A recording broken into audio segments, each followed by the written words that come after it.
శుక్లాంబరధరం విష్ణుం శశివర్ణం చతుర్భుజం ప్రసన్నవదనం ధ్యాయేత్ సర్వవిఘ్నోపశాంతయే. మధుర యమున అక్రూర తీర్థంర మహత్యం. విష్ణు భగవానుడు ఇట్లు చెప్పాను. వసుంధర శివకుండానికి ఉత్తర భాగాన నవకమ్ము అను పేరు గల పవిత్ర క్షేత్రం కలదు. అక్కడ స్నానమాత్రం చేతనే ప్రతి ప్రాణికి సౌభాగ్యం సులభంగా లభ్యమగను. అట్లే పాపులైన వారు కూడా నా ధామమున ప్రతిష్ట ప్రాప్తించుకుంటారు. ఇప్పుడు ఈ తీర్థం యొక్క ఒక ప్రాచీన ఘటన వినము. ప్రాచీన కాలన నైమిసారణ్యమందు దుష్టుడైన నిషాదుడు వసించుచుండెను. ఒకసారి అతడు ఒకానొక మాసమందలి చతుర్దశి నాడు మధురకు వచ్చెను. అతడి మనస్సందు యమునా నది యందు ఈదులాడవలెనని కోరిక ఉత్పన్నమైంది. అందుకే అతడు యమున యందు ఈదుచూ సంయమున తీర్థం వరకు చేరుకొనెను. అంతట దైవయోగం చేత అతడు ఆ తీర్థం నుండి బయటకు రాలేకపోయాను. అందుకే అక్కడే అతడి ప్రాణాలు పోయినవి. రెండవ జన్మలో కూడా అతడే క్షత్రియ వంశమందు ఉత్పన్నుడై సంపూర్ణ భూమండలానికి అధిపతి అయ్యను. అతడి రాజధాని సౌరాష్ట్రంలో కలదు. అట్లే కాలాంతరమందు అతడే యక్ష్మధ్వనుడు అను పేరుతో ప్రఖ్యాతుడయ్యాను. అతడు తన ధర్మములకు క్షత్రధర్మం రాజధర్మాలు చక్కగా పాలించుచుండెను. అట్లే రాజ్యరక్షణమందు ప్రజారంజకంగా పాలించుటయందు సమర్థుడు సఫలుడు అయ్యను. అతడి వివాహం సుందరైన కాశీరాజ కుమార్తె పిబరితో జరిగెను. సూక్ష్మధ్వనునికి మరికొందరు రాణులు కలరు. అయినా అతడు అందరి రాణులు యందు పిబరియే మెచ్చిన భార్య ఒకటచే ఆమెనే అతనికి అందరికంటేనూ అధికంగా ప్రేమించుచుండెను. అతడు ఆమెతో భవనములు, ఉద్యానవనములు, ఉపవనాలు, నదీనదములు, తటములపై విహరిస్తూ రాజ్యసుఖాలు అనుభవించుచుండెను. కాలాంతరాన అతడికి 7 పుత్రులు 5 పుత్రికలు జన్మించిరి. ఈ విధంగా యక్ష్మధ్వనునికి 77 సంవత్సరాల వయసు గడిచెను. ఒకానొక సమయమందు అతడు నిద్రిస్తున్నప్పుడు అకస్మాత్తుగా అతడికి మధురయందలి సంయమన తీర్థం యొక్క స్మృతి కలిగింది. అప్పటి నుంచి అతడి ముఖం నుండి హాహా అను శబ్దం వెలువడటం మొదలయ్యను. ఆ రాజుకు సమీపంలోనే నిద్రిస్తున్న అతని పట్టపురాణి పిబరి, రాజా నీవేమి చెబుతున్నావని ప్రశ్నించగా, ప్రియా, ఏదో ఒక మాదక వస్తువును సేవించట చేత స్పృహలేని వాడనై ఉంటని నది యందు ఉండు అతని చిత్తం చలించుచూ ఉండను. అతడి ముఖం నుండి అసంబద్ధ శబ్దాలు వెలువడట స్వాభావికములే. నేను నది యందు ఉంటని, అందుచేత ఈ శబ్దాలు నా నోటి నుండి వెలువడ్డవి. ఈ విషయం నందు నీవు నన్ను అడగవలసిన అవసరం లేదని జవాబివ్వగా, రాణి అనేక మార్లు ఆగ్రహావేశరాలైనందున యక్ష్మధ్వనుడు, దేవా, నా మాట నీవు వెంట ఆవశ్యకమని అనిపించిన ఎడల మనమిద్దరం మధురాపురికి పోవడం గాక. అక్కడే నేను నీకు ఈ విషయాలు తెలుపుదును. గ్రామములు, రత్నములు, కోసము, జనులను సంభాళించట కొరకు పుత్రుని సింహాసనంపై అభిషిక్తుని చేయుట అవసరం. దేవి, విద్యకు సమానమైన కన్నా ఏదీ లేదు. ధర్మానికి సమానమైన బలము ఉండదు. అనురాగానికి సమానమైన దుఃఖం వేరేదీ లేదు. త్యాగాన్ని మించిన సుఖం మరేదీ లేదు. ప్రపంచమంతటినీ సంగ్రహించిన వాని కోరిక కంటే త్యాగవంతుడైన పురుషుడు ఎల్లప్పుడూ ఉత్తముడుగా పరిగణించబడను అని రాజు యక్ష్మధ్వనుడు ఈ విధంగా తన పత్ని పిబరిని సముదాయించి తన జ్యేష్ఠ పుత్రునికి రాజ్యాభిషేకం చేసెను. అంతేకాక అతడితో శ్రేష్ఠులైన మంత్రి మొదలగు సత్పురుషులుండునట్లు వ్యవస్థ కల్పించెను. పిమ్మట ఆ పురవాసులైన ప్రజల నుండి వీడ్కోలు తీసుకుని ఏనుగులో, గుర్రములో, కోసము తీసుకుని కాలినడకన పోవు కొందరు పురుషులను తన వెంట చేర్చుకుని భార్యతో కూడుకుని వారిద్దరూ మధురకు బయలుదేరి చాలా రోజులు గడిచిన తర్వాత మధుర చేరుకొనిరి. ఆ కాలాన మధురాపురి దేవతల ముఖ్య పట్టణముగా అమరావతి వలె ప్రసిద్ధికెక్కి ఉండను. 12 తీర్థముల చేత సంపన్నమైన ఆ పుణ్య నిలయమగు పట్టణం పాపులను నష్టపరచుకొరకు తనను మనోహరంగా చేసుకునేదా అన్నట్టుండెను. వసుంధర, రాజు యక్ష్మధ్వనుడు పిబరి మధురాపురిని దర్శించుట చేతనే వారి హృదయంలో ప్రసన్నంలైనవి. మరలా ఆ రాణి వారు ఎందుకొరకు మధురకు వచ్చిరో ఆ విషయం తన భర్తయ్యను రాజుకు గుర్తు చేసి ఆ రహస్యం తెలుపవల్లని అడిగాను. దీనిపై యక్ష్మధ్వనుడు, ముందు నీవు నీ రహస్యమైన విషయం తెలుపము, తర్వాత నేను తెలిపదను అని పలికెను. పిబరి ఇట్లు చెప్పాను. పూర్వం నా నివాసం గంగా తీరమందు కలదు. అక్కడ కూడా నా పేరు పిబరియే. ఒక పర్యాయం నేను కార్తీక ద్వాదశి నాడు ఈ మధురాపురిని దర్శించట కొరకు ఇక్కడికి వచ్చి తిని, అదే సమయాన నావ ద్వారా యమునను దాటించే సమయాన అకస్మాత్తుగా నేను ధారాపతనం అనే తీర్థం యొక్క లోతైన జలమునందు పడితిని. అందుచే నా ప్రాణాలు పోయినవి. ఈ తీర్థం యొక్క ప్రభావం చేత నేను కాశీరాజు వద్ద జన్మించుటయో అట్లే నీతో వివాహమగుట జరిగినది. సుందరియగు రాణి పిబరి ఈ విధంగా చెప్పిన తర్వాత యక్ష్మధ్వనుడు సంయమన తీర్థం నందు ఏ విధంగా తాను మృతుడయ్యనో మొదలైన కథ అంతయో పిబరికి వినిపించెను. అంతటా వారిద్దరూ మధురయందే ఉందట ప్రారంభించి యమున యందు స్నానం చేయు నియమం ఏర్పరచుకున్నారు. ప్రతిరోజు వారు నియమంతో నా దర్శనం చేసుకొనుచుండరి.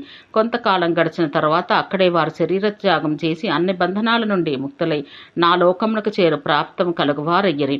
ఆ మధురానగరమందే మధువనం అని పేరు గల అత్యంత సుందరమైన స్థానం ఒకటి కలదు. అందే కుందవనం అని పేరుతో నా ప్రసిద్ధ స్థానం కలదు. అక్కడికి వెళ్ళిన వెంటనే నరుడు సఫల మనోరథుడగును. అక్కడే గల వనమందు ముఖ్యంగా కామిక వనం కలదు. అందు స్నానం చేయుటచే మనుషుడు నా లోకం చేరుకొనగలడు. ఇచ్చట గల విమలకొండ తీర్థమందు స్నానం చేయుటచే నరుల సంపూర్ణ పాపంలో విడిచిపోవును. అంతేగాక ఎవరక్కడ ప్రాణపరిత్యాగం చేయుదురో వారును నా లోకమందు ప్రతిష్ఠితులగుదురు. ఒక వనము అని ఒకుల వనము అని పిలువబడను. అక్కడ స్నానం చేసిన మనుషుడు అగ్నిలోకాన్ని పొందగలుగుచున్నాడు. యమునా నదికి రెండవ ఒడ్డున భద్రవనము అను పేరు గల 6వ వనం కలదు. నా భక్తి పరాయణుడైన నరుడే అక్కడికి పోగలుగును. అందుకే అతడికి నాగలోక ప్రాప్తి కలుగుతున్నది. కదిరవనం అనే పేరు గలది 7వ వనం. 8వ వనం పేరు మహావనం. 9వ వనం పేరు లోహజంఘవనం. ఎందుకన లోహజంఘుడే దీన్ని రక్షించగలడు. 10వ వనం పేరు బిల్వవనం. అచ్చడికి పోయిన ప్రాణి బ్రహ్మలోకాన ప్రతిష్ఠ పొందును. 11వ వనం పేరు భాండీర వనం. దాని దర్శనం మాత్రం చేతనే మనుషుడు మాతా గర్భమును చొరలేడు. 12వది బృందావనం. ఆ వనానికి అధిష్టాతి బృందాదేవి. దేవి సమస్త పాపాలను సంహరించినదుగా ఆ స్థానమునకు నాకు చాలా ఇష్టమైనది. బృందావనానికి పోయి గోవిందుని దర్శనం చేసుకున్న నరుడు యమపురి యందు ఎన్నడూ ప్రవేశించడు. అతడికి పుణ్యాత్ములకు పురుషుల గతి సహజ సులభమగుచున్నది. యమునేశ్వర తీర్థం యొక్క ధారాపతనమునందు స్నానం చేసిన తర్వాత మనుషునికి స్వర్గంలో కలుగ ఆనందం కలగగలదు. అక్కడ ప్రాణం త్యాగం చేయవాడు నా ధామానికి పోగలడు. దీనికి ముందు నాగతీర్థం, ఘంటాభరణ తీర్థం కలవు. దీని యందు స్నానం చేయ మనుషుడు సూర్యలోకానికి పోతున్నాడు. వసుధ ఇచ్చట సోమతీర్థానికి చెందినదగు పవిత్ర స్థానం కలదు. ద్వాపరయుగమందు ఇక్కడే చంద్రుడు నా దర్శనం చేసుకొనుచుండెను. దీనికి అభిషేకం చేసిన మనుషుడు చంద్రలోకమందు నివసించను. ఇక్కడ సరస్వతీ నదిపై నుంచి కిందకు దిగు పవిత్ర స్థానం కలదు. అది సంపూర్ణ పాపాలు హరించినట్టిది. మధురకు పశ్చిమంగా ఋషిగణాలు నిరంతరం నా పూజ చేయుచుందురు. ప్రాచీన కాలమందు సృష్టి సమయాన బ్రహ్మ ద్వారా మనసు చేతనే నిర్మించబడిన కారణం చేత దీనికి పేరు మానస తీర్థం అని పేరు పెట్టబడింది. ఇక్కడ స్నానం చేయ వారికి స్వర్గం లభించను. ఇక్కడ శ్రీ గణేశ భగవానుని పుణ్యమయ తీర్థం కలదు. దాని ప్రభావం చేత పాపములన్నీ దూరమైపోవును. ఇచ్చట చతుర్థి, అష్టమి, చతుర్దశి దినములందు స్నానం చేయుటచే శ్రీ గణేశుని ప్రభావం వల్ల మనుషుల ఎదలో దుఃఖం దగ్గరకు చేరుకోనదు. విద్యారంభం చేయబడుచున్నను, లేక యజ్ఞము, దానము మొదలగు క్రియలు సంపన్నం చేయబడుచున్నను.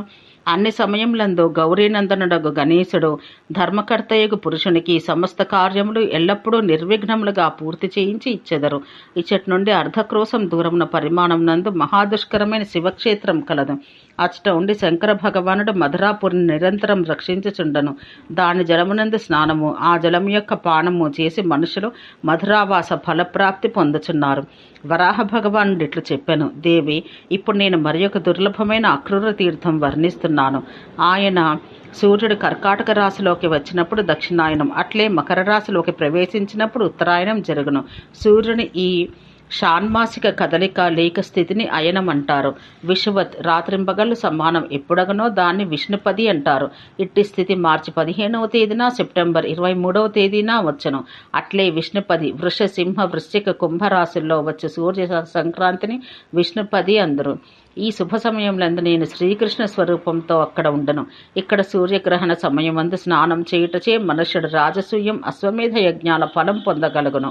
ఇప్పుడు ఈ తీర్థం యొక్క అతి పురాతన ఇతిహాసం చెబుతాను. పూర్వం ఇక్కడ సుధనుడు అని పేరు గల ధనవంతుడు భక్తుడైన వైశ్యుడు ఉండుచుండెను. అతడు భార్యాపుత్రులు తన బంధువులతో కలిసి నిరతరము నా ఉపాసన ఎందు గడుపుచుండెను. గంధ, పుష్ప, ధూప, దీప నైవేద్యముల కొరకు నియమానుసారంగా నిత్యము నా పూజ చేయుచుండెను. అతడు దాదాపు ఏకాదశికి ఈ అక్రూర తీర్థానికి వచ్చి నా ఎదుట నృత్యం చేయుచుండెను. ఒకమారు అతడు రాత్రి జాగరణం, నృత్యం, అట్లే కీర్తనం మొదలగు చేయవలన ఉద్దేశంచే నా వద్దకు వచ్చుచుండెను. ఆ సమయాన భయంకరుడైన ఒకానొక బ్రహ్మరాక్షసుడు అతడి కాళ్ళు పట్టుకునెను. ఆ బ్రహ్మరాక్షసుని ఆకృతి హెచ్చుగా భయపెట్టింది.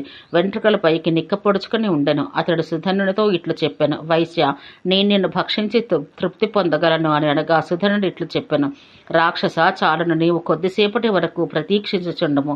నేను నీకు సంపూర్ణ భోజనం పెట్టగలను.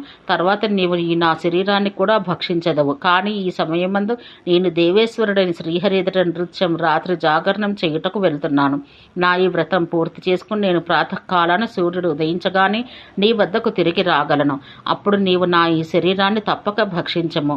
భగవంతుడు నారాయణను ప్రసన్నుని చేసుకొంటకై పోవుచున్న నా ఈ వ్రతం భంగం చేయుట నీకు ఉచితం కాదు అనెను. ఆ మాటను విన్న బ్రహ్మరాక్షసుడు ఆదరపూర్వకంగా మధురమైన పలుకులతో ఇట్లు పలికెను. సాధు, నీవు అసత్య మాటలు ఏల పలుకుతున్నావు? భళ, ప్రపంచంలో రాక్షసుని నోటి ఎందు పడవలసిన వాణ్ణి వదిలి మరలా స్వేచ్ఛగా అతడి వద్దకు తిరిగి రానిచ్చు మూర్ఖుడెవరైనా ఈ ప్రపంచంలో ఉండనా అని పలికెను. ఆ మాటలకు వైశ్యవరుడు సంపూర్ణ ప్రపంచానికి పునాదియే సత్యం, సత్యంపైనే అఖిల జగత్తు ప్రతిష్ఠించబడింది. వేదములను కడమట్టు వరకు ఋషులు సత్యం యొక్క బలం వల్లనే సిద్ధి ప్రాప్తింప చేసుకొనుచున్నారు. ఒకవేళ పూర్వజన్మ కర్మవశాన నా జన్మం ధనికులైన వైశ్యకులాన జరిగింది. అయినను నేను నిర్దోషుడనే. బ్రహ్మరాక్షసుడా, ప్రతిజ్ఞాపూర్వకంగా చెబుతున్నాను వినము. అచట భగవంతుని సన్నిధిలో జాగరణం నృత్యం చేసి సుఖపూర్వకంగా నేను తప్పక తిరిగి వచ్చేదను. సత్యం వల్లనే కన్యాదానం జరుగుతున్నది. బ్రాహ్మణులు ఎల్లప్పుడూ సత్యంనే పలుకుచున్నారు. సత్యం చేతనే రాజులు రాజ్య పరిపాలన నడపగలుగుచున్నారు. సత్యం వల్లనే పృథ్వీ సురక్షితంగా ఉన్నది. సత్యం చేతనే ప్రాణి స్వర్గానికి సులభంగా చేరగలుగుతున్నది. అంతేగాక సత్యం చేతనే మోక్షం లభ్యమగుచున్నది. ఈ కారణాల చేత నేను నీ ఎదుటకు తిరిగి రాని ఎడల భూమి దానమిచ్చి తిరిగి దాన్ని అనుభవించట చేత ఏ పాపం తగులునో ఆ పాపమందు నేను భాగస్థుడనగదును.